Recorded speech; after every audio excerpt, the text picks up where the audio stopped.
So in this video I'm going to show you the painting process that we're going to go through. We've drawn out our design nice and big on our paper, and the first thing we're going to do is we're going to add some collage. So we're going to be using newspaper for the text. And just to show you on the Cubist work that I've got here, you can see that there is some text, there's a little bit of newsprint. So that's exactly what we're going to do first. You're going to choose some areas that you want to fill with newsprint. We might paint over these later, but for the moment we're just going to keep them as newsprint. So the first thing I'm doing is I've got my strip of newsprint, and using the lines that are already drawn, I'm just going to continue the pencil line on top of the newsprint so that I know where to cut. So this one's quite simple. Just going to put my two lines in and then use a pair of scissors to just cut that out, and then get some Pritt stick and stick it down. There we go. So that fits perfectly. So just put it on the back of the paper and just using a little bit of spare paper to make sure that that piece of newsprint is covered perfectly, because what we don't want to happen is that it starts peeling off once we start painting. So put a decent amount of glue on there. So the next one I'm going to put on is the little window section. And again, what I'm doing is placing it in the right place and then using the lines that are underneath, using the lines in the picture to continue it onto the newspaper. So it just makes it easier to see where I need to cut out. Then cutting that shape out, and I'll just check it, and again put some Pritt stick on and glue it down. I just need to tweak this slightly because it's poking over the edge, and a little bit there, and then pop in the glue on the back again, decently covering it. And there you go. So I'm happy that I've got all of my paper on there. So the next thing I'm going to do is start thinking about painting.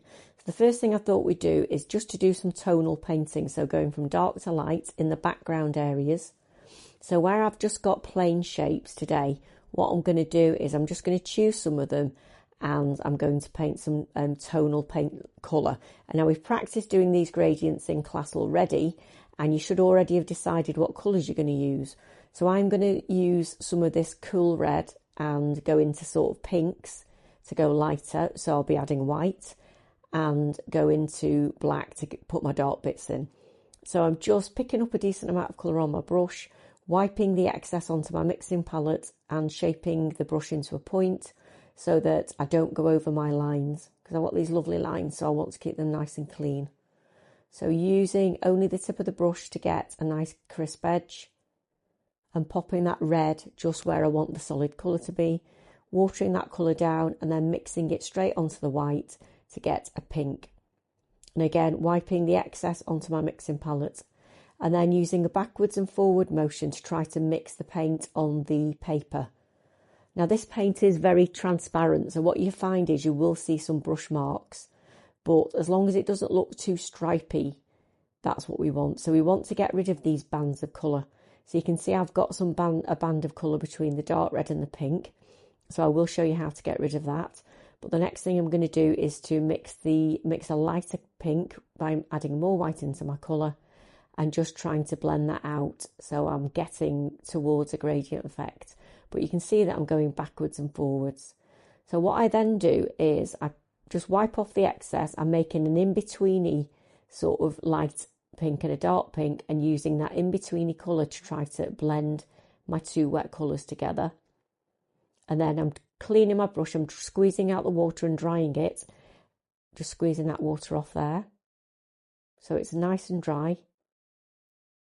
And then picking up a little bit or more of that pink and just trying to sort of work in between the separation, so I get less of a band of colour. And then all I'm doing, you can't see, all I'm doing there is I'm picking up some white and just painting the edge of it.